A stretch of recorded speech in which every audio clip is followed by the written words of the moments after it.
So, Ivona Namjesnik is in front of me. Thank you for accepting my call. Thank you for calling me. How are you, Ivona? I am very good. I will not lie, I'm a bit nervous, but You're a I'm bit always nervous? nervous. Yeah. Really? Yeah. So Just how- a little bit though. So how do you deal with nervousness? I acknowledge it. I admit that the nervousness is there, and I always try to ask,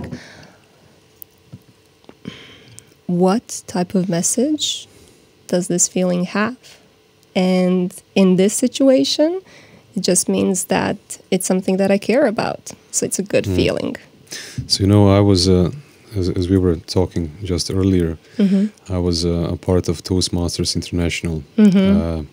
It's a public speaking and leadership organization that develops leaders and public speakers.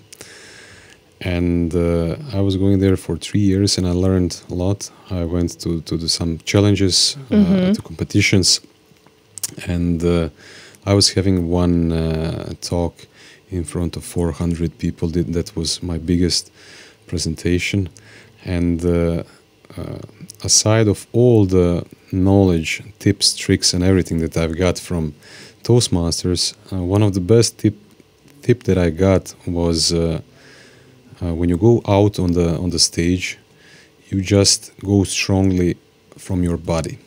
You let your voice, you move on the stage, just that you feel your body. And then, because when you are afraid, then you shrink. Your voice becomes small. And if you do it just at the beginning, then it helps. It's such a good point. One of the things that I learned when I was doing Train the Trainers conferences, and I know that we mentioned that a couple of minutes ago, it's actually when you go in front of the people, you go there to be fully present. And it's okay to be fully present. And it's okay, and it's actually something that it's supposed to be, that your body reflects that.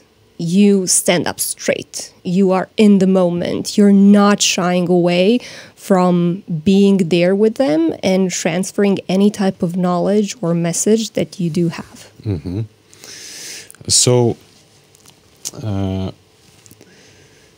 I also prepared some questions for you. Oh, awesome. So we have some things to talk about. And the questions that I prepared, and we exchanged some questions between us, it's a very, what is the word? Funny, or it's a coincidence that it happened that we had some similar ideas. And one of the most important and the most interesting question for me, that I think that I never really answered it to myself. I tried to Google it. I tried to ask other people, but I still think that I'm not satisfied with the answer. And the question is, I'm not going to ask myself, I'm not going to ask you, who are you, but I'm asking for a human being, for everybody. And the question is, who am I? Who am I? So it's a question about identity. Who am I without my job, without my career? Who am I without my partner, without my friends, interests, school, college, whatever that is attached to you? Who am I? Well, do you want me to answer first, who am I, without all of those roles? Or you want me to discuss? No, I will just give you one of your quotes before you start. And I want you to answer in general terms, generically. Not who are you as Ivona, but who am I? Who are we as a human being? So you said, what is between us and our results are actually steps towards immersing ourselves in that new person, in that new role. Between us and results are steps of immersing ourselves into that new person. Let's start to unpack this. Who am I? I think that sometimes we underestimate the power that lies in becoming this new person. We always expect that there is this finished product that we are moving to reach, and that, you know, there is almost this force of, at that moment when I reach that situation or when I reach that goal, I will be able to acknowledge so fully that I became XYZ. But in reality, what really makes the difference are those steps that you take when you are becoming that new person, when you are becoming whoever you envision to be. Because it is that type of bravery, it is that type of movement, literally movement. And there is so much power in moving gently, in moving compassionately, in moving presently while experiencing all of it and not shying away from it. It kind of gives us the power to become whoever we want to be. Does that make sense? It makes sense. It makes sense. Maybe we can make more sense. Yeah. Who am I? Can I tell you something? Mm-hmm. And I'm sorry to interrupt, but one of the things I feel strongly about, I have been working on myself for the past, in one way or the other, I think 7 or 8 years, maybe a little bit more, you know, like programs, education, psychotherapy, coaching, all of this stuff. You name it, I've probably tried it. And one of the things that I learned is people think they know themselves because they have a lot of experience with themselves. Mm-hmm. And that's simply not You spent true. a lot of time with yourself. Oh, yeah. But that doesn't mean that you know yourself. Exactly. Is it? I think one of the ways to get better at knowing ourselves is to keep asking ourselves better and better questions. One of the things that I'm working on with my clients is they tell me, oh, I already know this stuff, or I already heard this. I'm like, okay, yes, but are you living the result that you want to be living? They're like, well, no. But then you actually don't know it. You heard about it, but you haven't implemented it. It's not a real change. Yeah, exactly. So we will stay with this question, who am I? Mm-hmm.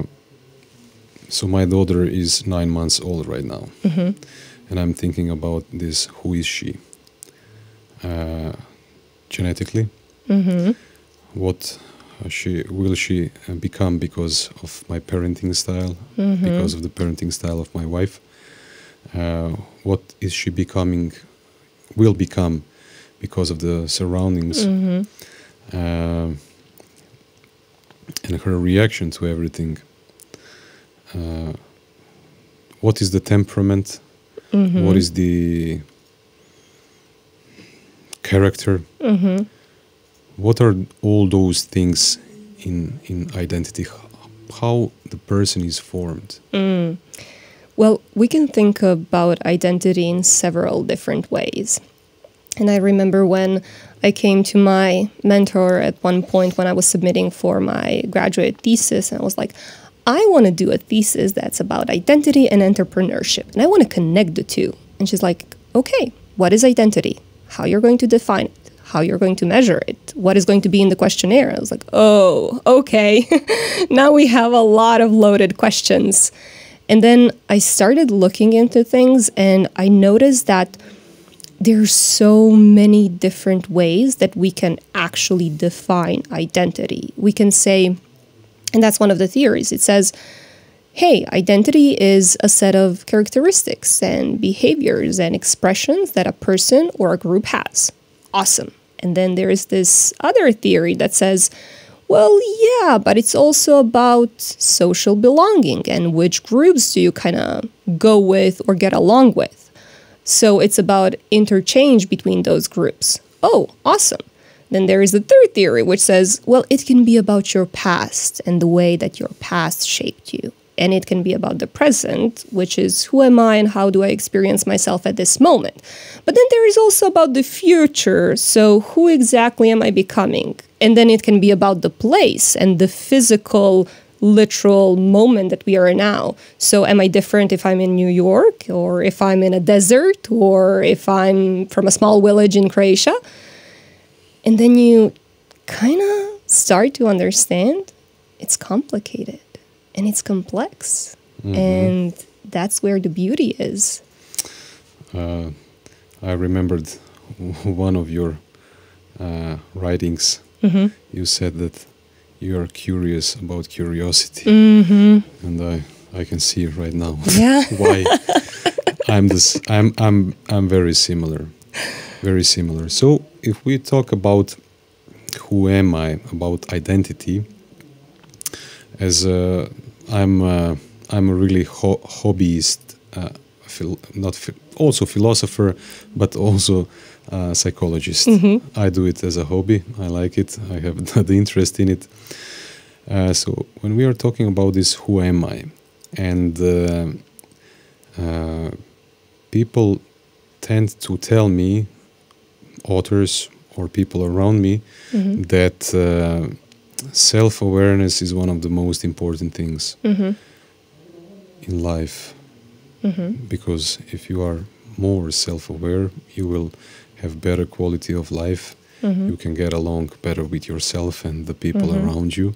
You will know your faults. You will know your strengths and things like that.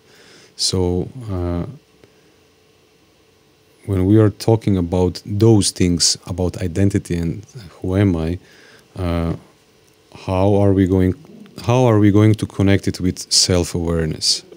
So how do you have some techniques, tools that you use to become more self-aware than you were 10 years ago? For sure. How to be more self-aware when this is a peeling the onion type of question, who am I? I will tell you an anecdote first. So I was back home maybe 2 or 3 years ago or something like that.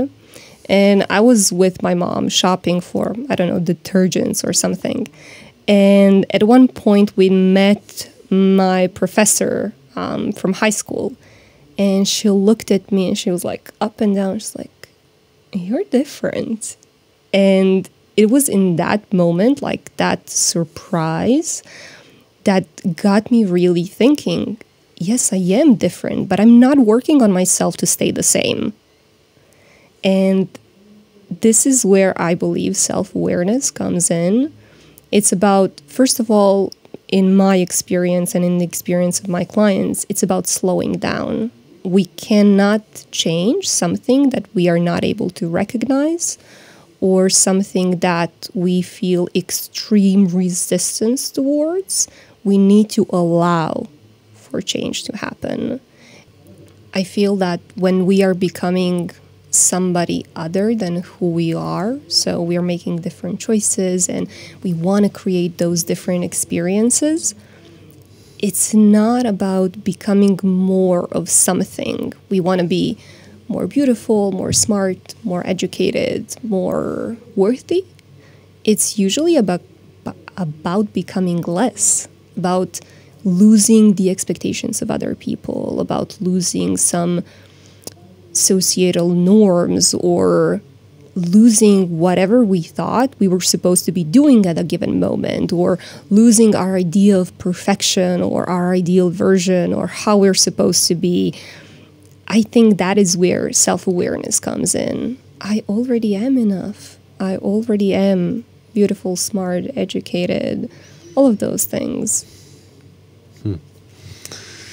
We will come to that question later. I have one question in my mind right now, but we will postpone it. Can you give to the audience some of the techniques or tools that you can use to improve your self-awareness? I know this is going to sound like such a cliche, but slowing down, or even better, stopping for a moment. I love the technique of boxed breathing. I don't know, have you ever heard about it? Yes. Yeah, maybe somebody from the audience hasn't, so I will kind of summarize it very quickly. It is essentially when we breathe in for 4 seconds, and then we stop for 4 seconds, and then we breathe out for 4 seconds, and then stop for 4 seconds, and we repeat the process. And what happens in that process is that we are able to isolate or even ignore some of our thoughts, and we realize that we are more than the thoughts that are running in our mind, and that slowness really brings clarity. People can also try with meditation. Sometimes we can go with guided meditation. It's a great start. But I would also advise that, or say that meditation doesn't have to be this cumbersome process that we are trying to get better at every day. We can literally just be sitting on the floor or standing or sitting on a chair with our feet on the floor, focusing on our breathing, and that's it. Because even sometimes the guided meditation can become the distraction, you know? I am also a huge fan of journaling. Whenever I have a lot of confusion in my mind, I will just sit down, I will write it out. And in some cases, and this is the experience of people that I have been working with, the block comes from thinking, well, how do I phrase this in a specific or certain way so that the other person or whoever is quote unquote supposed to read it better understands it? But it's not about writing it for another human being. It's about writing it for yourself. So what would you write if you were writing to gain clarity, to allow yourself that everything that's currently filling you with anger or confusion or sadness or, I mean, I literally sometimes cried over a piece of paper. And that release coming from, it's everything stays on the paper, and that's beautiful. So, yes, there are other techniques, and we can find resolution or peace in them. I'm always saying that meditation can be going for groceries and, you know, kind of shopping for cucumbers. It doesn't have to be super complicated. It can be running at 6 p.m. when there are no mosquitoes, and it can be swimming. It can be, you know, whatever it is, but it is the mindfulness that we bring to the process that makes the experience cleansing for us. Very good ideas. Thank you. Thank you so much. So you said box breathing, you said meditation, whether guided or unguided. You said running, you said a lot of other interesting things, journaling also. I journal for a long time. I think that I started 2011, so it's 11 years at the moment. But what I also included in my journaling is the habit of continually rereading what I wrote. So I learned about it, I'm not sure from who, but very, very long ago. And what I do, I must confess, I don't do it that regularly anymore. But whenever I have the need to do, I do it. I reread my journals every week, every Sunday. Whatever I wrote, if I wrote few sentences, I reread them. And I make a conclusion on Sunday. Then on the end of the month, I reread those Sundays and make another conclusion. And when the end of the year comes, then I read everything as a book. That is such a great idea. And then I say, okay, Vinko, what are we going to do next year? And but this is a good technique, because usually we do this only once a year. It's a New Year's, and we have our resolutions. But if you do it regularly, then you can change or tweak some things on time, not to postpone them. But a good thing is when you read your journal from the last year in one bite, in 1 week, for example, then some things tend to pop up on the surface. You say, this is repeating. Let's see. That is such a good idea. When we are regularly tracking our thoughts and emotions associated with specific thoughts and situations, then we are able to identify, oh, look, it's interesting. Whenever I'm living through a specific situation, or whenever I am with a specific person, or whenever X, Y, Z is happening, I get the same reaction. I am repeating something. The behavior is the same. The feeling is the same. And this is the self-awareness that you have been talking about and you keep asking me about. This is the moment where, look, sometimes when we look at our year in reverse, we as human beings, we tend to forget what caused specific feelings. And we're like, well, it was fine. That's why people stay in unhappy relationships, and that's why they don't change jobs, because at the end of the year, nothing is that bad. We just have 3 glasses of champagne and we party it out. But when you're tracking things, I sometimes feel that people don't want to do different things because they're more scared of succeeding than of failure. Definitely. Because failure is familiar to them, or being average, or fitting in. So this is why. Okay, let's go a little bit further. Who am I? We are still going around this question with sub question of self-awareness. So character, genetics. I learned that nevertheless, so I work on myself for a very long time, consciously. I think that there is a lot of people who work on themselves unconsciously. They become better unconsciously. They're maybe not going to psychotherapy, they're maybe not doing coaching, having a coach, they're not, I don't know, meditating, whatever, but they are improving themselves. And when we talk all about those things, I learned still that there is one part of me that is still the same as a child I was when I was 5, 6, 7, 8, 9, 10 years old. How are you going to explain that? You know, we are changing. Our environment is changing. Our locations are changing. Whatever. We are growing, definitely. We are learning. But somehow, I think I see it in my daughter. She's 9 months old. But I see who she is already. It doesn't matter what she will learn in life. I know who she is right now. And I feel about myself the same. I knew who I was when I was 5, 10. I'm still the same.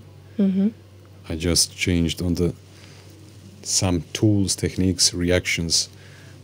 But in the core, I'm the same. Do you think this is true? Absolutely. This is part of, I would say, more of a philosophy rather than psychology, but I feel that core is actually who we are. I believe it was Eckhart Tolle who said that you are not your thoughts, you are the observer of your thoughts. And the irony lies in the fact, as soon as you recognize that, it kind of escapes you.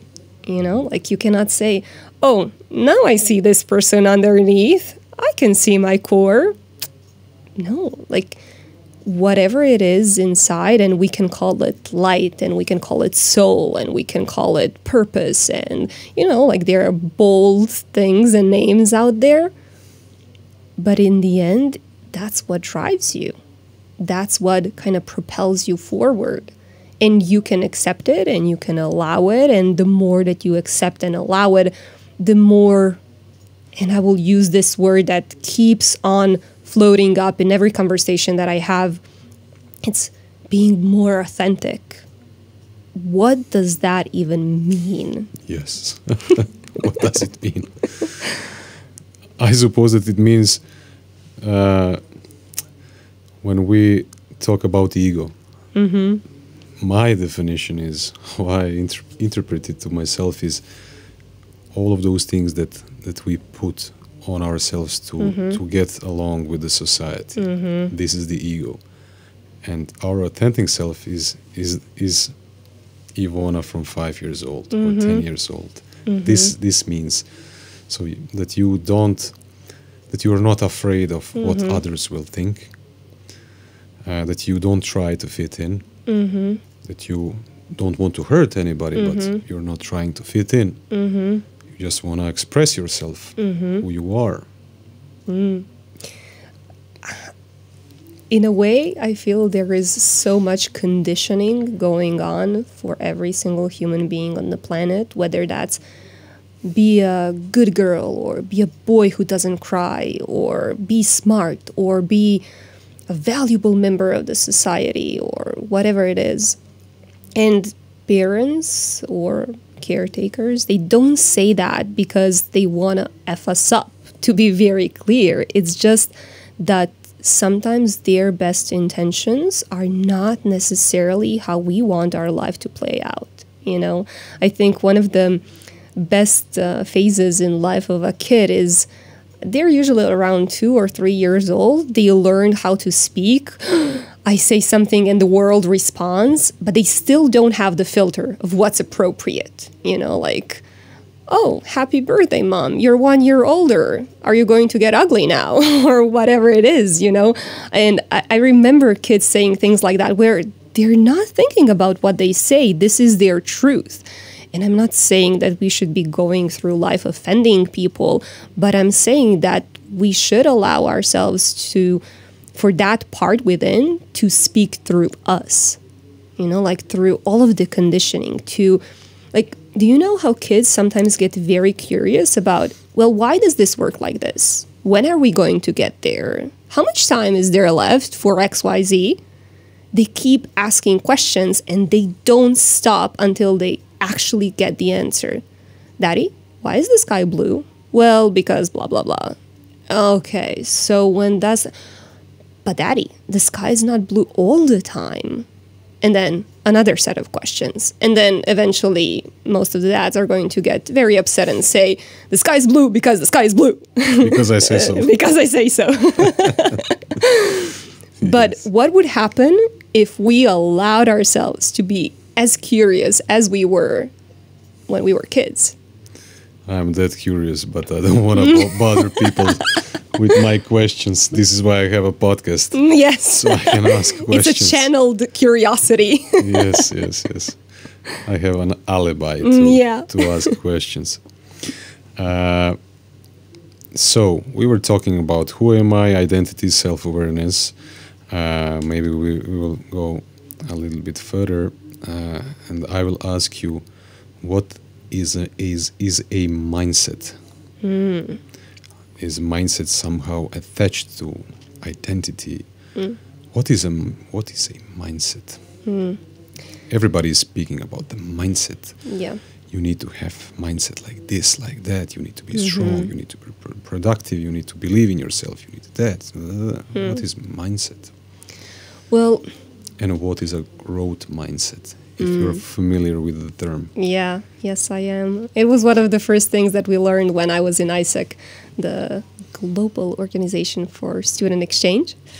One of the first things they told us, people who want to grow, they need to have a growth mindset. And I remember having these little plop, plop, plop, plop, plop above my head, thinking, well, what in the world is that? And then I learned, okay, growth mindset is when you allow for change and when you are curious about how things can be different. But when you believe that you can change. Yes. Believe. 100%. And one of the things that I strongly believe is that our perception of who we are is the filter that shapes our mindset. So if we believe that, let's say, I'm a person who can only work 9 to 5 for the rest of my life, and I am the best team player and this is how my life will play out, then that's it for you. Because you don't believe another possibility is out there. So identity is driving mindset. In a way, In yeah. a way? Yeah, I would say so.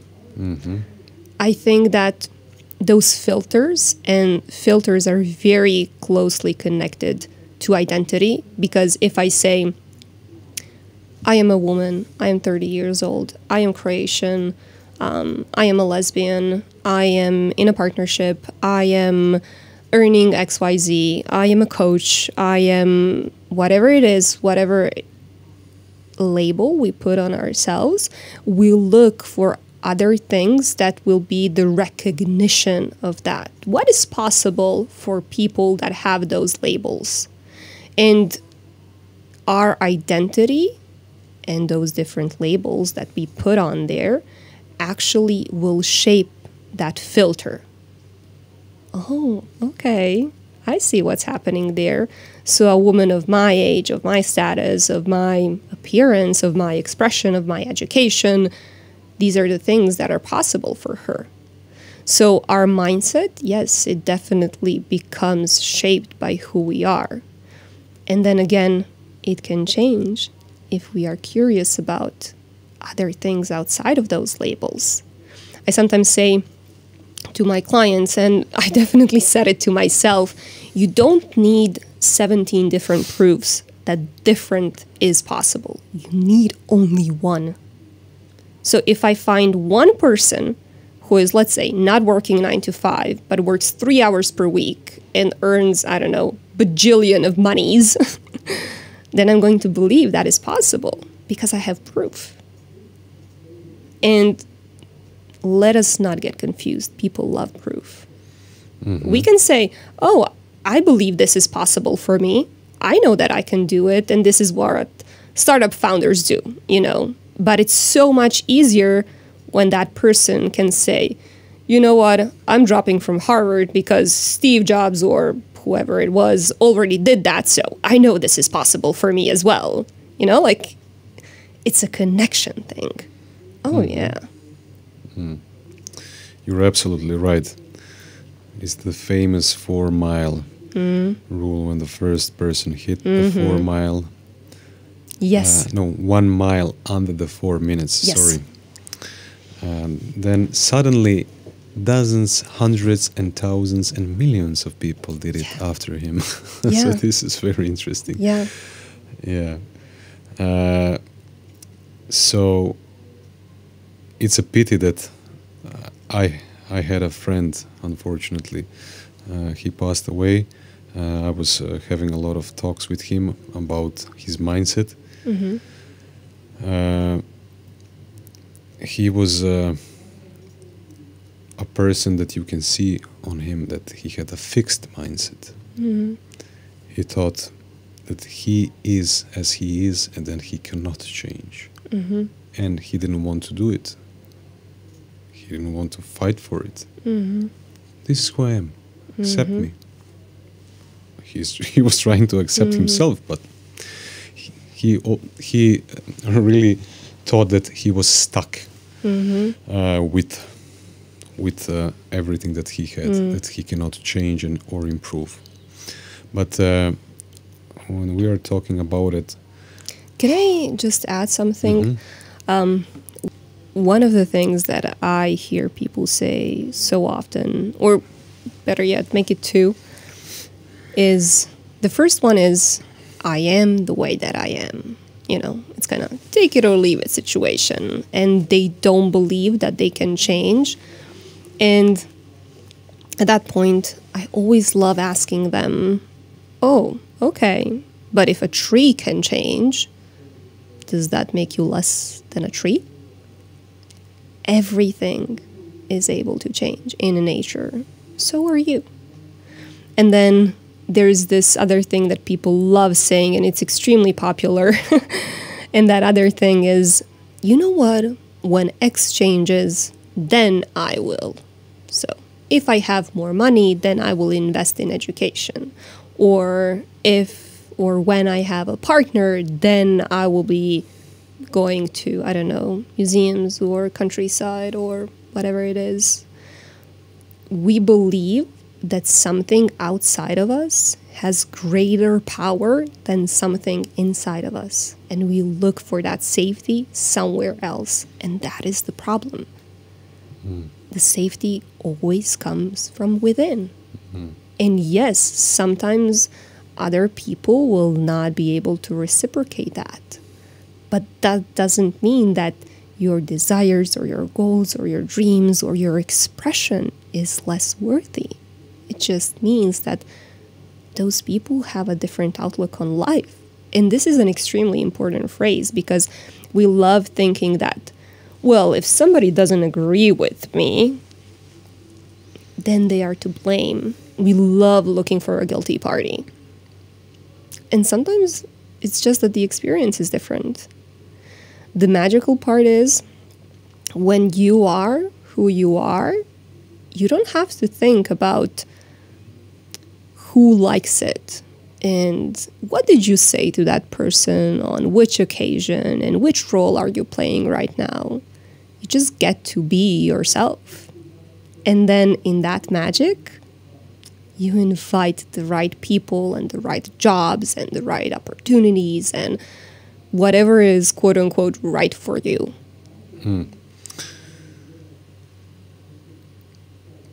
Lately, I was saying often, relationships are one of the hardest things to do. Yes. I'm not thinking only about relationship with a loved one, with your partner, but relationships in work environment, with friends. And then I know that what I think, what I say will finally be presented in my behavior and in my results. And then I bite my tongue and I said, why am I saying this out loud? Yeah. I need to stop saying this, that relationships are hard. And then relationships will be hard for me if I say it. So with this question, how to improve yourself right now, or how can you improve yourself right now, let's try to talk a little bit about this process. First, it comes the thought in our mind, then we say it, then it starts to become our behavior, and it is a cycle. We get emotion, we reaffirm this emotion, and we have again thought, behavior, and this never-ending cycle. Why is it important to track what you think and what you say? I love saying, why would you choose that thought? But I was not aware of this thought. I was not aware. I was saying it, relationships are hard. And I didn't even think how this would affect my relationships if I say relationships are hard. Okay, I was thinking that you are aware of that. I was being aware that because I see it around myself that people get into conflicts a lot, you know. Yeah. When I say something, I can hurt you. When you say something, you can hurt me. Then you have group dynamics. You have all kinds of flavors of relationship. And I was believing this is so. That relationships are hard because I see it around myself. But then I said, this is not going to be a truth for me. I will stop saying it. I will stop thinking it. I will stop believing it. Okay. Well, I think the answer is twofold. First, we go back to what we were already talking about, becoming aware of a thought that we are having. And we can do that in numerous ways. But then the other part of the puzzle comes in, where we, in that moment of stopping or slowing down at least, where we do have to think and discuss with ourselves first, why am I choosing to think this? People sometimes act like it's almost like we are mad at a certain part of ourselves. It's almost like, why am I doing this to myself? But whatever we are thinking, it is serving us in one way or the other. We learn to have a specific behavior, a mechanism, or at some points it's almost automatic because it helped us, it did something for us, you know? So attacking that part of ourselves is counterproductive. That part of ourselves is going to have a tantrum every time when we try to shut it down or kill it or do something to it. I was with a client yesterday, and she has what we call an inner critic that wants her to be perfect. I was like, okay, what does perfect mean? What is that inner critic like? And then she described the inner critic. Okay, interesting. How does the inner critic sound? Does he have a voice of another person, or your voice, or maybe a person from a TV, or what phrases is that inner critic using? And then she slowed down. Okay. Then she answered, oh, interesting. Well, what is the inner critic requesting? What would that little person inside of you like you to do? And then she said, he just wants to be heard. Oh, okay. What is happening to the shape, the color, the texture of that inner critic? It is so fascinating for me to see how we can literally visualize the resistance that is within us. We know, and it's not going to look the same for you or for me or for a third party. It's going to be different for everyone. Sometimes it will have a face. Sometimes it will have a voice of your grandmother who was very strict, or your teacher from third grade who never wanted you to erase anything on your paper. Sometimes it will be very pointy or sharp, and the texture will be like a little cactus inside of you. Are you talking about the focusing technique? I'm not sure actually how to call that. I'm not sure is that the right phrase. Are you familiar with the focusing technique? No, this is a technique that I learned when I was going through. What you're describing is focusing technique. Oh, awesome. This is the exercise that I learned when I was doing an NLP practitioner education. It is super helpful in so many situations. When we are mad at someone, when we are mad at ourselves, when we are sad or disappointed, imagine or visualize the feeling. And then how can I actually change the shape, the color, the texture, the voice, whatever it is that you can envision? Because for that client, for example, she said, oh, when I listen to it, when I'm with it, it becomes smaller. And the little pointy things, they soften. They're very fluffy now. And it just wants to be in a box in my stomach. And it wants me to hear him out when he's whispering. So, yes, she had an inner critic, and obviously he's still there. But he doesn't have the purpose that she originally thought he has. Like, the original thought was, he's just trying to destroy my life. That's why he's there. No, he wants to warn you. He wants you to listen to a specific signal that he has. And when we understand that whatever automatic that we have or a process that we have in place is there to serve some sort of purpose, then we can change it. We cannot go against the grain in this situation. If you are the ruler of all kindergartens in the world, what would you teach children?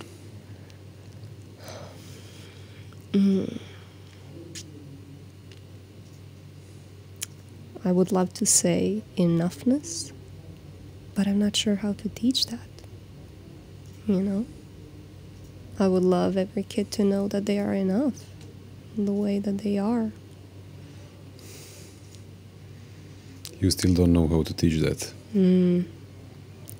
I would love to think that I would know how to teach that to a grown-up. But with a kid, maybe it is the same like with grown-ups, you know, letting them be in their fullest expression, whatever that means in a given moment. But when that boy tells the girl, haha, you're fat, how is she going to be enough? I know that you had a wonderful guest, Gloria Peranic, who was talking about, what is the phrase, I would say, conscious parenting or something of that sort in English. I'm not sure how to translate that. And I actually have a friend who is amazing at doing that. And her kid at some point had a tantrum, and you'll probably see that with your own kid. They tend to do that. She likes to scream even now, especially in public. It's going to be a fun couple of years for you. Yeah. But I remember that my friend told her kid, it's okay, you can scream, but it doesn't mean that it will change mom's decision. I'm going to be here to hear you out. I was like, what? What are you doing? Like, I've never heard a parent say that. And this is the part of, yes, it's okay. You can do that. It just doesn't change the circumstance. But if it's painful for you or it makes you upset, then that's okay. Let it out. Yeah. So when we are talking about improving ourselves, I don't like that phrase. what is better, personal growth, growing? What do you like?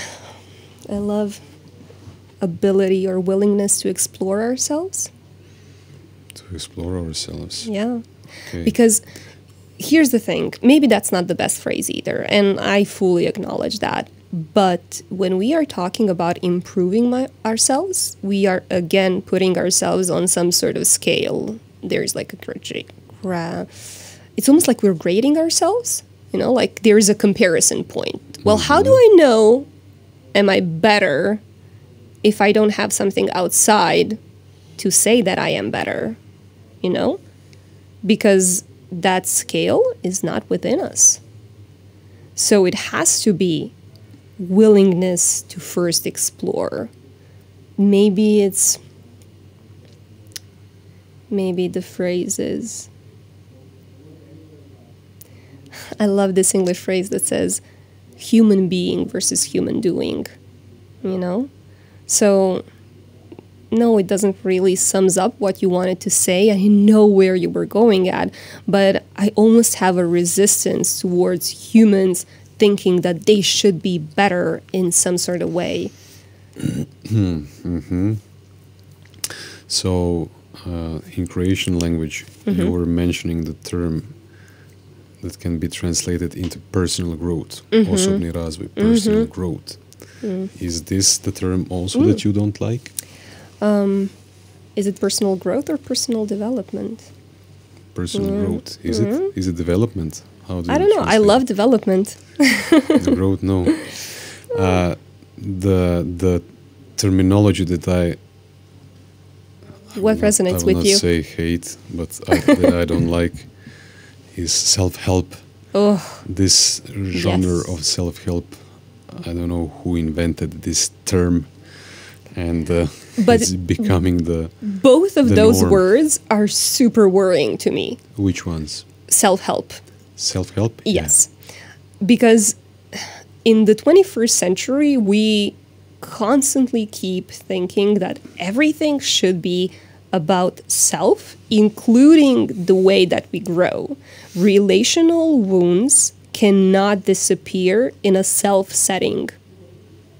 So we need some sort of mirror or a connection point. Like, it would be almost like saying, well, I'm a great girlfriend, but I'm not in a relationship. How do you know? There is no such thing, you know? So saying that self-help is like, yes, I can get to a certain point, but after that point, I need to know how will I react when I am triggered. And it is so easy to be zen at the top of the mountain. Or surrounded by other monks. Yes. But what happens when you are in a business setting, when you are in a meeting surrounded by 12 people who do not understand you? What happens when your girlfriend or wife or best friend get angry over a silly thing that you cannot put into words, but you know it's important to you? You don't know what's triggering, but something's triggering you. What happens when something changes within the dynamic of your primary family? Like, let's say, I can use my personal example. My parents got divorced a year and a half ago. I'm 30 years old. They're like 54 and 55. They got divorced now. Yes, I am my own person, but it still changes the dynamic. So how do you react in those situations? Can I know what is the trigger without actually being in that situation? Absolutely not. Okay. Yeah, you're right. Definitely. You're right. What term can I use? Use whatever term you want. I just wanted to kind of pinpoint. What one? What is the one that you like? I love personal development. Personal development. Yeah. Okay. Self-exploration. Self-exploration. So, are you familiar with a guy called Sadhguru? Mm-hmm. Yeah, so he says he was explaining to one guy what is yoga. Mm-hmm. And he said yoga is not twisting and turning like leftover noodle. Mm-hmm. Yoga means union, he says. Mm. But not union that you need to create a union. It's a realization of that everything is one thing. Mm. It's already there. You just need to notice it. Mm-hmm. Yes. That is it. Yeah. So when you're talking about self-exploration, maybe we can connect it with this realization that everything is a union, that everything is connected. Maybe we just need to see something that we don't see at the moment. Maybe we just need to use something that we don't use at the moment. Maybe we have everything, but we just need to notice it. I like to philosophize about, for example, this phone or this laptop. Everything was here 5,000 years ago in the universe, on our planet, with those two hands and this mind, this brain. Everything was here that we can make this, but we didn't make it 5,000 years ago. We did it only recently. Yeah. So maybe there is more, but we don't see it and we don't understand it. We don't know how to use it. Absolutely. One of the awesome things that I learned through self-exploration is that our brain didn't change that much from prehistoric times. It changed or evolved maybe 5%, like when we are talking about biology. I was like amazed by that fact, because we humans love to believe, well, we have cars now and we have airplanes and we have internet, which we use to look at funny memes of cats and things like that. But in reality, our brains, which are the driving force of our reactions and the primary quote-unquote place where our thoughts happen, it's practically the same. Hardware is the same. Maybe we need to improve or update the software. Yeah. So how are we going to do it? Let's try to give, I always try to give practical tips and examples to the audience. So you were talking about techniques when we are talking about exploring ourselves, becoming more self-aware. We were talking about meditation. We were talking about various types of meditation that we can do, about journaling, breathing techniques like box breathing, and let's expand this list with more techniques or tools of how we can explore ourselves and work on our personal development. What still do you see, or that you use in your life, or maybe you suggest to your clients? I would say that one of the most underestimated things is being mindful of the content that we consume. especially with social media, and you can look up your own Instagram statistics and see how many hours per day you spend scrolling, or I don't know, what is the word on TikTok? I guess the same, TikToking or whatever. What type of content are you consuming there? Sometimes people will say, well, I don't want to unfollow this person that I've known since I was 14 years old because I am scared of hurting their feelings. But in reality, how much do you have in common right now? You can at least hide them. You don't have to unfollow them, you know? I think that first step, or one of the steps, can be extremely valuable, because when we consciously decide what are we going to expose ourselves to, then we can see what changes will occur, you know? So, for example, I don't watch TV. And people always tell me I live in a happy bubble. Like, I am not unaware of how the world works, but why would I consciously expose myself to XYZ media that is going to fill my mind with things that are out of my control? So I have this rule: if something bothers me, I will either stop worrying about it or I will do something about it. And like 95% of the things, it just doesn't bother me that much, you know? So yeah, maybe it's about, I'm not sure what is the correct answer for every single person that is listening, but I can say that you can start by seeing, hey, am I following the accounts on social media that are fueling my sense of self and my values, or they are fueling my insecurities? If you're looking at pictures of, I don't know, Kim Kardashian and thinking, oh, my body is so bad, or I should be richer, or I should be in a happier relationship. Like, my brother is 26 years now, and he's like, I thought I was going to be married by now. Like, okay, but you're not actually going out meeting people. So I think that one of the things that people very often underestimate are the people that they are surrounded with. So who are the 5 people that you spend your time with? How do you spend that time with them? Are you arguing? Are you negotiating? Are you compromising yourself? Are those people inviting you into something that is possible for you? Are they inviting you to reconsider specific things? Are they inviting you to explore yourself and life? I love that phrase, being invited into fullness, giving yourself grace. Are those people... What does it mean? Being invited in the fullness? Into your fullest, yeah. Into your fullness. Fullness. Yeah. How would you describe it?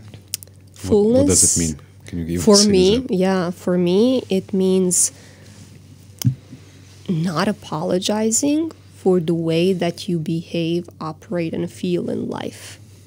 You don't have to compromise parts of yourself. You don't have to dim your light. You know, like if you have an opinion about something, you're going to share it freely. You are going to speak your truth, even if it's a little bit inconvenient. You're not trying to manage other people's emotions by suppressing your thoughts. You're clear about voicing your boundaries.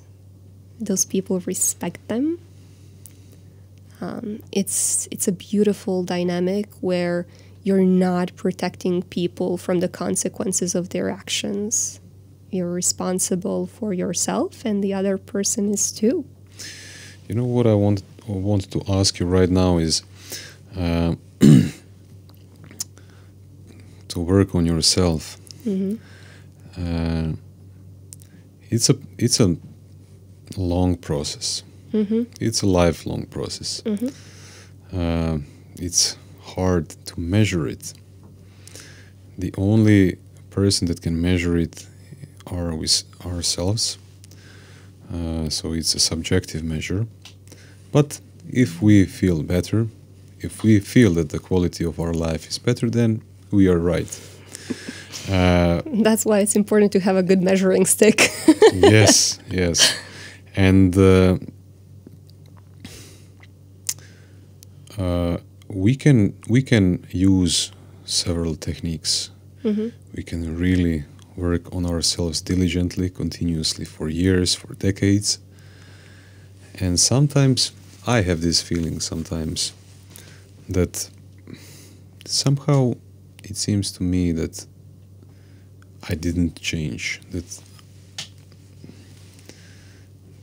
it's going, that it's too hard, that I think about it, write about it, try to implement it in my life, and sometimes I see I just didn't do it. I didn't transfer it into my behavior. So the question is, how can we truly transform ourselves? How can we truly change our behavior? For example, I want to be more confident, or I want to be more clear communicator. I want to, but I still find myself to catch myself that I still don't communicate clearly. I still don't, and I'm working on it for several years.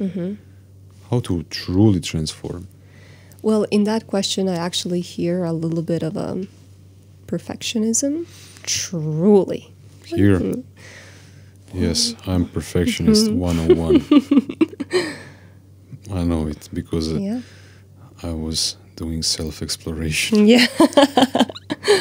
And I know when I get over, when the perfection gets all over me, so I can sense it and I can say, okay, stop.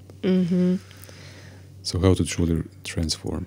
There is no the answer. There is no the answer. It's a pity. Yeah, it is. It's a pity. But it's also good because that means that there is no secret recipe that anyone is hiding from you. Because nobody has the recipe. Exactly. You just go at it.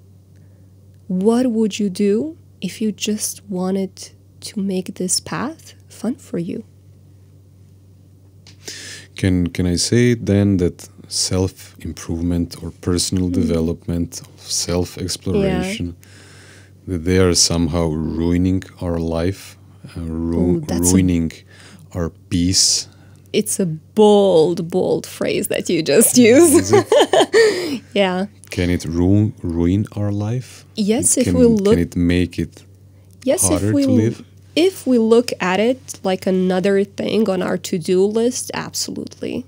Like, I think that people can OD on pretty much anything. It's not just the drugs or the alcohol or whatever. It can be on PlayStation or it can be on personal growth. Like, there can be too much of everything. And I feel that the point of personal growth is not, or self-exploration, is not to reach at a certain destination. It's about learning how to enjoy that path. I feel that some of the most important questions that we have in life, they don't unfold in a shape of an answer. They unfold in a shape of a path. Can you give us an example? Absolutely. Let's say, I don't want to use romantic relationships because that's, like everybody uses that. So let's go with family and family dynamic. So I will use my personal example again and say, when I was growing up, I used to describe the relationship with my mom like, we're practically best friends. Like, we get along so well. It was awesome. And then when I grew up, I was like, maybe something's wrong with that. Like, my mom is supposed to be my mom. She's not supposed to be my best friend. And then we changed the dynamic because of my therapy, books, coaching, etc., etc. It was so hard. It was one of the hardest things that I've ever done. The relationship we had before, it doesn't mean that it was bad. It just means that when I got to this level where I'm at now, and when I became of a specific thing that doesn't work for me, I decided to change it and invite her into that change. But that doesn't mean that we still don't have the moments where I need to be very clear about my boundaries, about my responses. Like the other day, she doesn't live in Zagreb. She lives in Japaga, where I grew up. It's a very small village in Slavonia. And she brought me an early birthday present. She brought me a red wallet, like red leather wallet. And I looked at it, and she told me why she bought it. But my first thought was like, it's red. It's like very, very, very red wallet. And personally, I would never buy something like that for myself, ever. It's just not my style.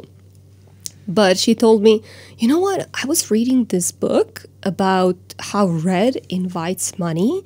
And then I was like, you know what? Like, if there's anything that I want my daughter to have to invite money, then it's a red wallet. I was like, this is so sweet. This is awesome. Thank you. So yeah, it's not my personal preference, but that story matters more than my personal preference. Do you still have it? Yes, absolutely. I wear it everywhere. Okay. Okay. So you were mentioning boundaries. Mm-hmm. And I heard, I hear this word often lately, and this is a thing that I didn't installed in my life so far, or I didn't think about it consciously. Mm-hmm. Why do we need boundaries? I suppose that I have boundaries in my mm-hmm. life, that I put them to other people mm-hmm. also. Everybody has boundaries. Yeah. The first one, the one that we underestimate and kind of take for granted, is our skin. It's a literal physical boundary. This is how like my skin is not your skin. We know that we are different from each other. But where it gets tricky is, how do we communicate boundaries that are not so obvious? And what is a healthy boundary? How do we know that we have a healthy boundary? We are talking about mental, emotional mm-hmm. boundaries. Mm-hmm. Okay. How do we know that? Mm. For example, mm-hmm. someone is teasing you. Mm-hmm. Someone is making fun of you. Mm-hmm. But in a masculine environment, that mm-hmm. could be normal, and you can tease back. Mm-hmm. And that person can tease you back again. Mm-hmm. And it can go back and forth. Mm-hmm. And at one moment, one person will say, we'll mm-hmm. lose it mm-hmm. and start yelling or screaming mm-hmm. or arguing with other mm-hmm. person. And this is not a good way, I suppose, mm-hmm. to set boundaries by yelling and fighting. Maybe we can tell to the other person mm-hmm. with words, with clear words, mm-hmm. that this is just too far for us. Mm. Well, but then what can happen in a male environment is that they start to tease you even more when you mm-hmm. when you show your Don't weakness. Yes, when you show your weakness. Well, in the specific example that you use, I would love to say, well, does this go against your personal values? You know, because boundaries are very boundary should be coming from a sense of self, like what is important to me, what I'm trying to protect, what is my peace, what is that center that really makes it worthy to kind of have, I'm not sure what would be the English word for that, but almost like a filter. How do you say those things that you have in the kitchen that you use to drain spaghetti or pasta in general? I have no idea what is the word, but you know what I'm referring to. Yes, it's yeah. the word. Imagine it in your mind. Yes, please.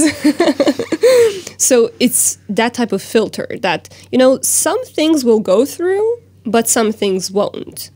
An unhealthy boundary would be having either no visible distinction between where you are and where the other person is. So it's almost like, imagine it like a line in the sand that any wave that comes, like it will just disappear.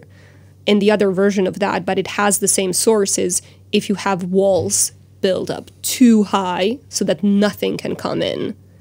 So that kind of middle road is where we can be connected both to ourselves and the other person at the same time. That's how we know the boundary is healthy. One more way to know if a boundary is healthy is, when exactly am I setting it? In your example, if the other person is already so upset and starts yelling and gets very angry, and that means that the boundary should have been set way before. Yes, but if the person expressed the boundary, expressed himself, yeah, maybe the teasing will start to become even more aggressive, and then. But here's one thing. This will. I understand what you're finish. trying to say, but here's the thing: us constantly being nice people, it's also an attempt in manipulating others. Okay. You know, like if we are trying to be in a way that we expect a certain reaction, it doesn't matter if we're good or bad, it's still manipulation. How so? We're trying to get something out of another person. We are trying to get them to like us. We are trying to get accepted.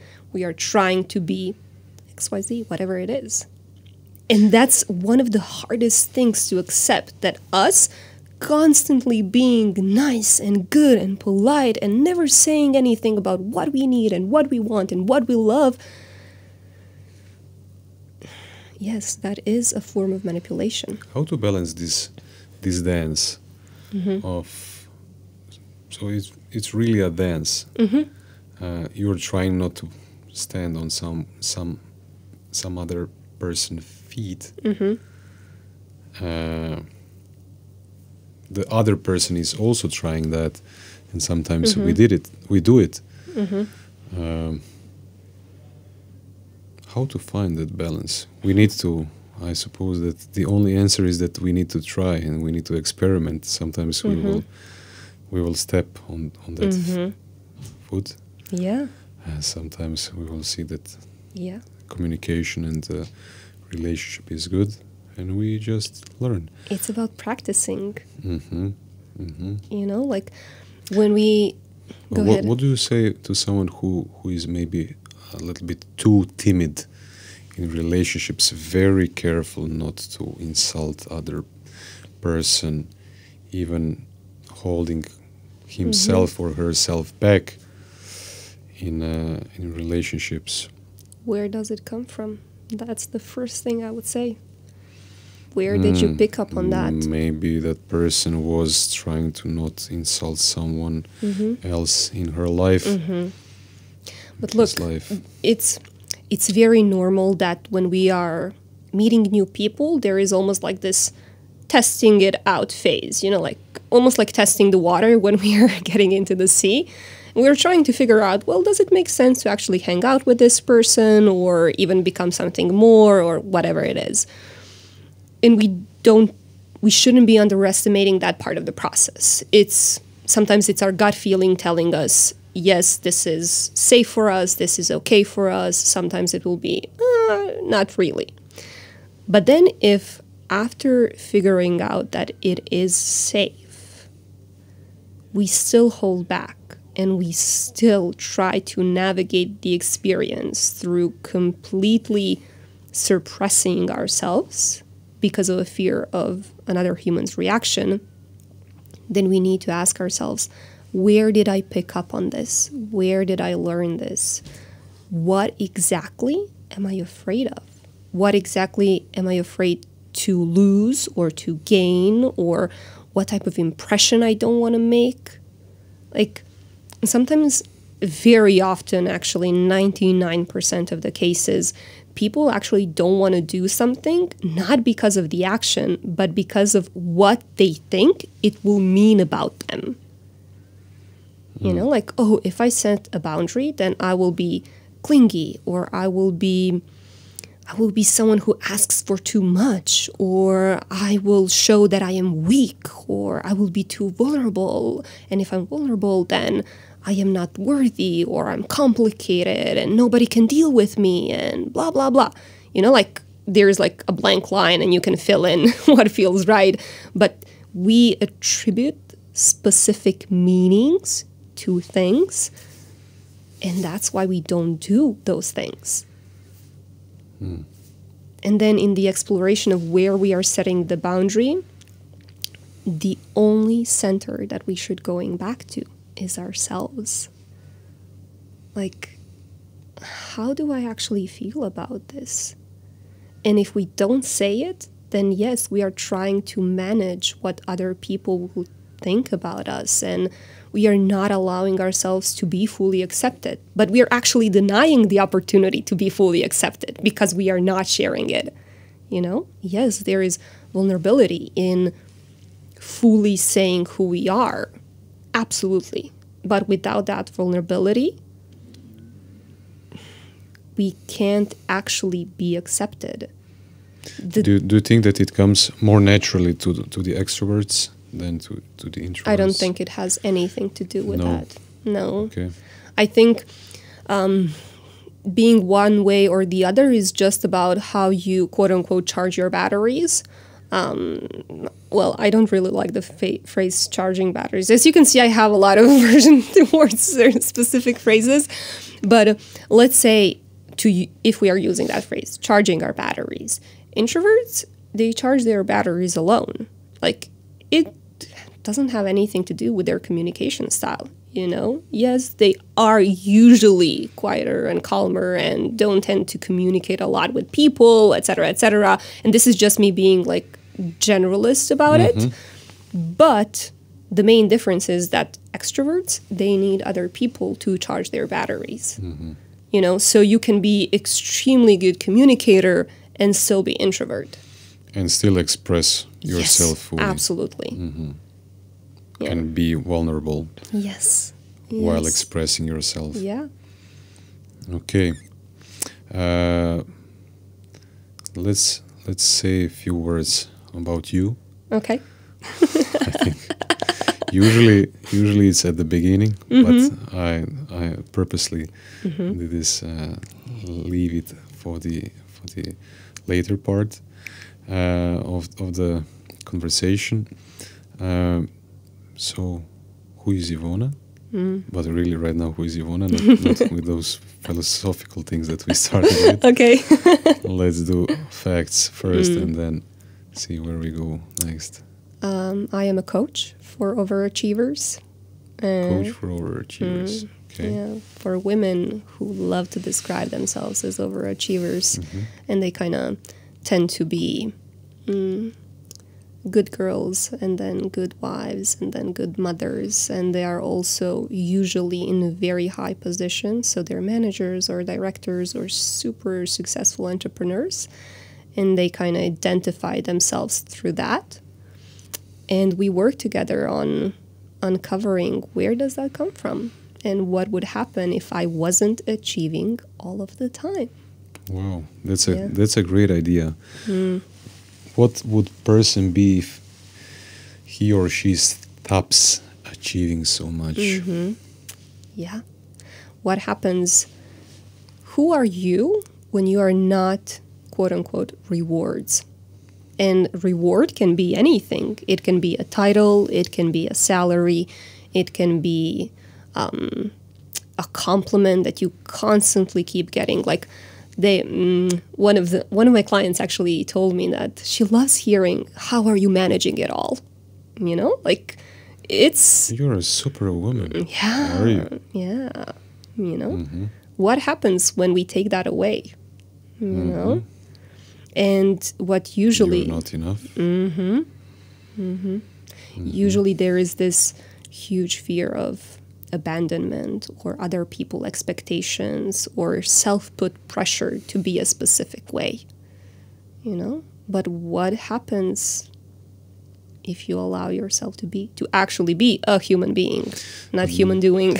But this is a regular story of all the high performers in all fields of life, whether it's business, sports, art, whatever. Usually what happens, people try to feed themselves with the material possessions, with the success, with the validation of others. And at one moment they see that it's not enough, and that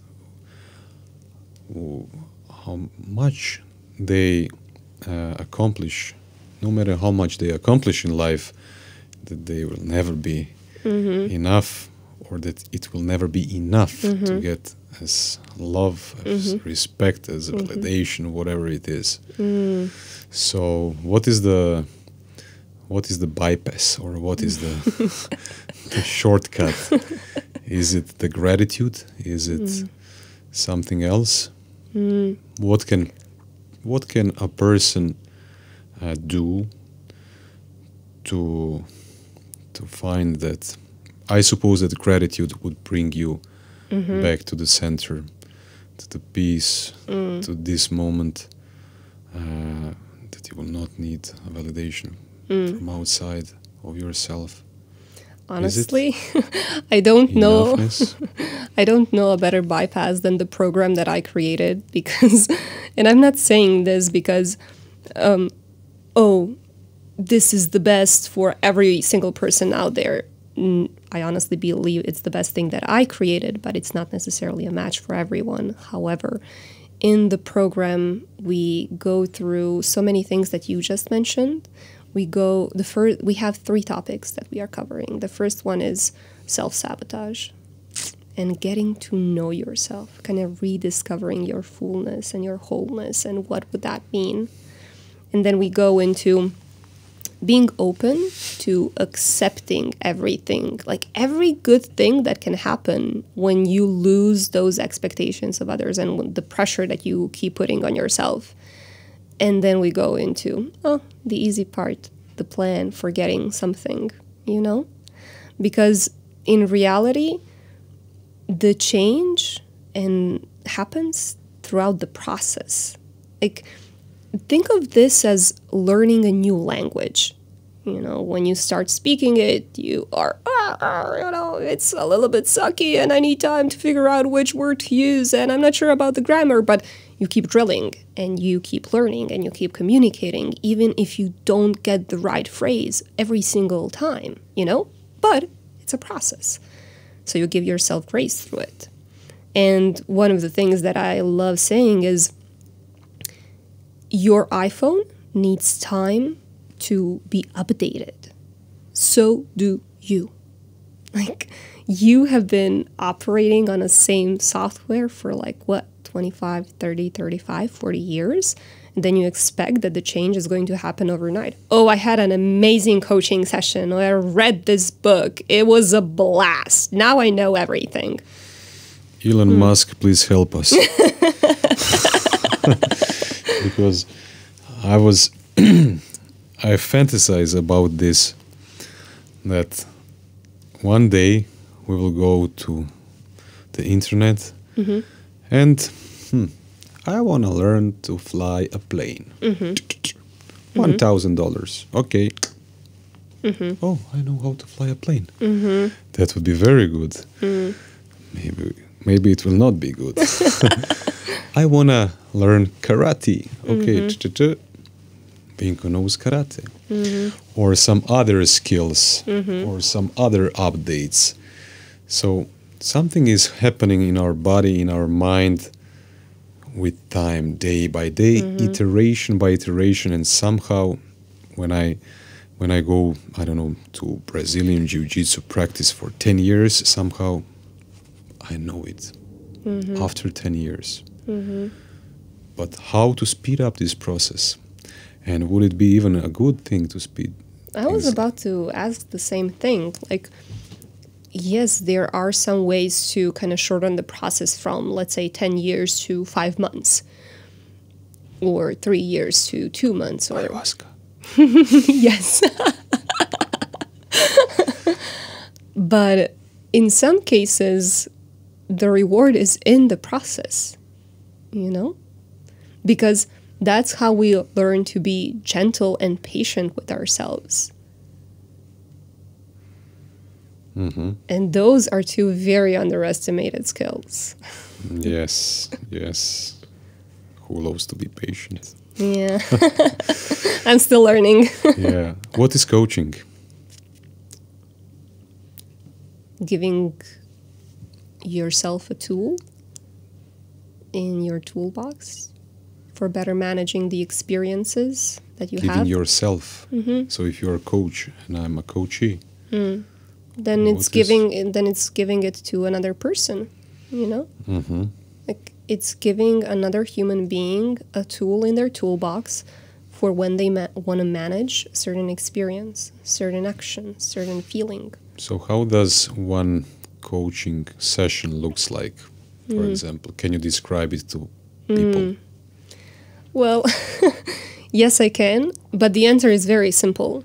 I work with clients on two things. One is catching their thoughts, and the other one is redirecting them if they're not serving them. And I know that sounds very straightforward, but here's the thing. A lot of people don't know what they're thinking, and as a consequence, they have no idea what they're saying. Yeah.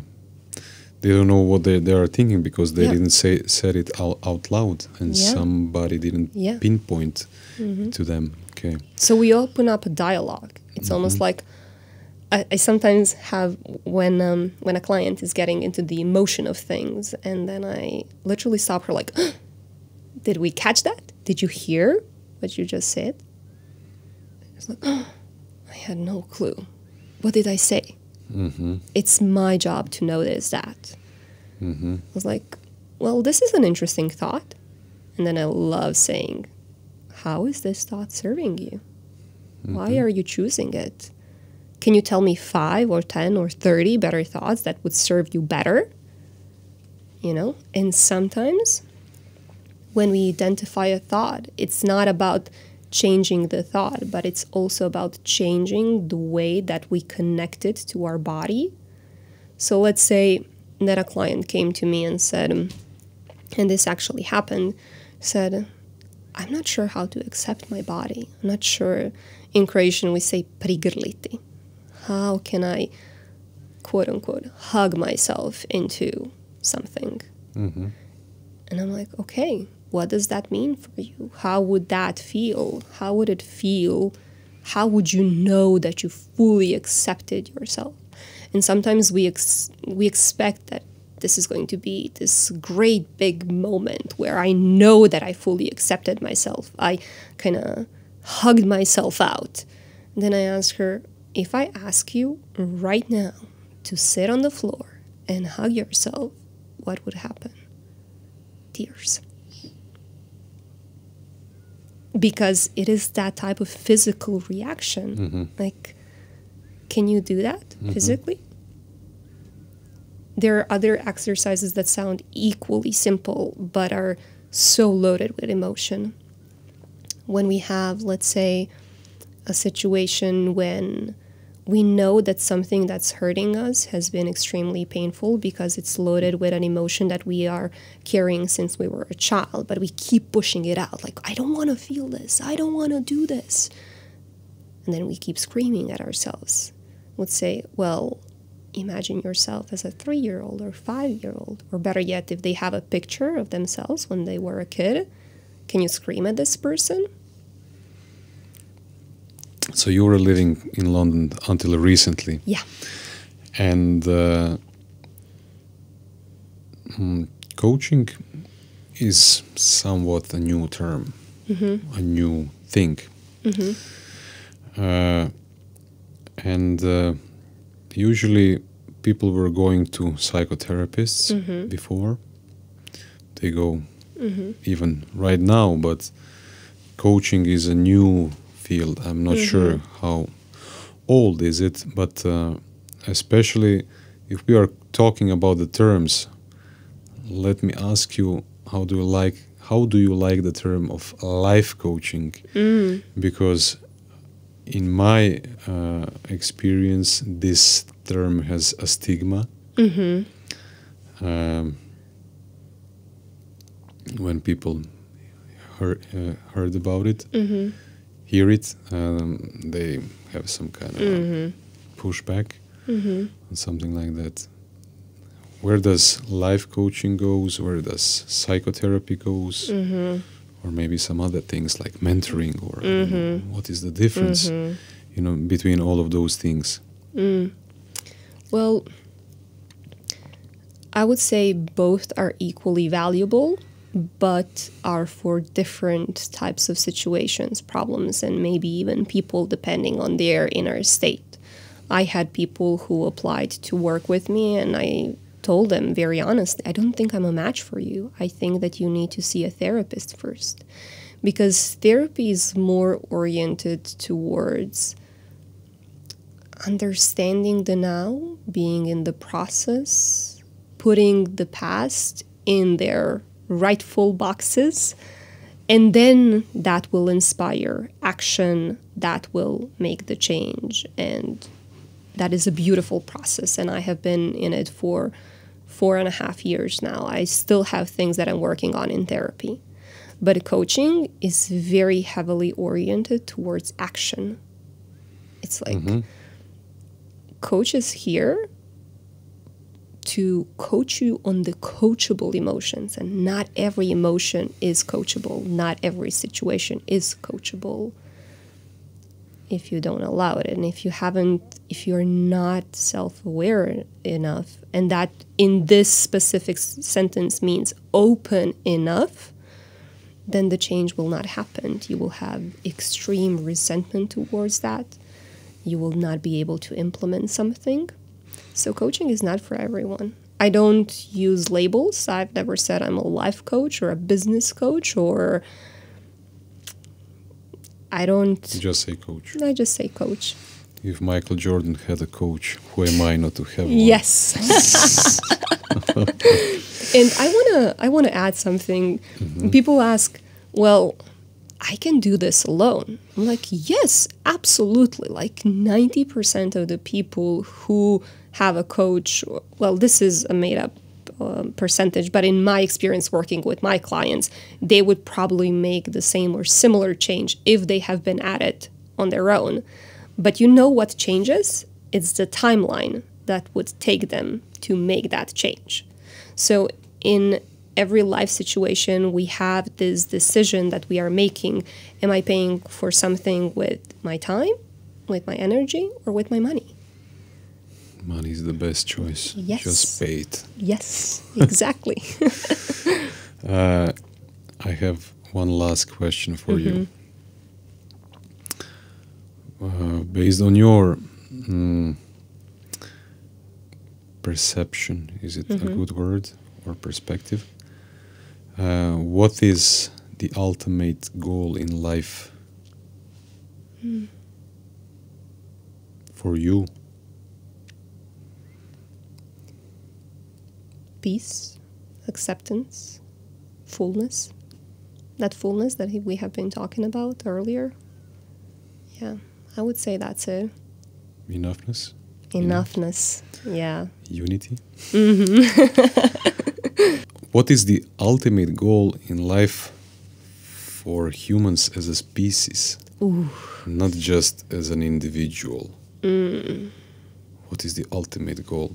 I think about those crazy things, because I like anthropology, also as a hobby. And I see our civilization like a colony of ants. I watched some documentary. It says that each individual ant doesn't know its purpose, or Place, the bigger purpose of the colony, but he knows his task. But this intelligence of the colony knows its purpose. So what is the purpose of the human race? What are we trying to accomplish? Why are we building Facebook? Why are we, I don't know, trying to get to Mars? What are we doing? I'm not sure why, but I think that maybe the driving force is curiosity. which gets manifested in so many different ways for so many different people. What would you say? What are we trying to accomplish? Do you think that we have a goal that we are striving towards, that we are not aware of it? As a species? Yes. Like one goal? Yes. I don't think so. You Or don't not. think I don't. Not that I'm aware of. I have a deep feeling that we have. Yeah? Yeah. What do you think it is? I think that we are trying to become one. Really? Yeah. With each other or with Because nature? Or everything that we are doing regarding the development of the technology, we are trying to communicate better. Mm-hmm. We are trying to travel faster to the other part of the world, to connect, to cooperate, to become one. It's an interesting thought. We want. I would love to believe it's true. We true. want this better bandwidth. I don't want to communicate with you. I want to know what you're feeling and what you're thinking at the moment. Why do I need to say a word? You know? I think that we want to connect. I think Become one. For some reason, this reminded me of a quote. I love quotes, by the way, that says, "You go out there to find yourself, only to come back and find you waiting." Find you are waiting. Find you waiting, like you have already been there. Wow. Okay. So patience. Yeah, patience, little one. Patiently wait. Ivona, thank you so much. Thank you, for being Vinko. my guest.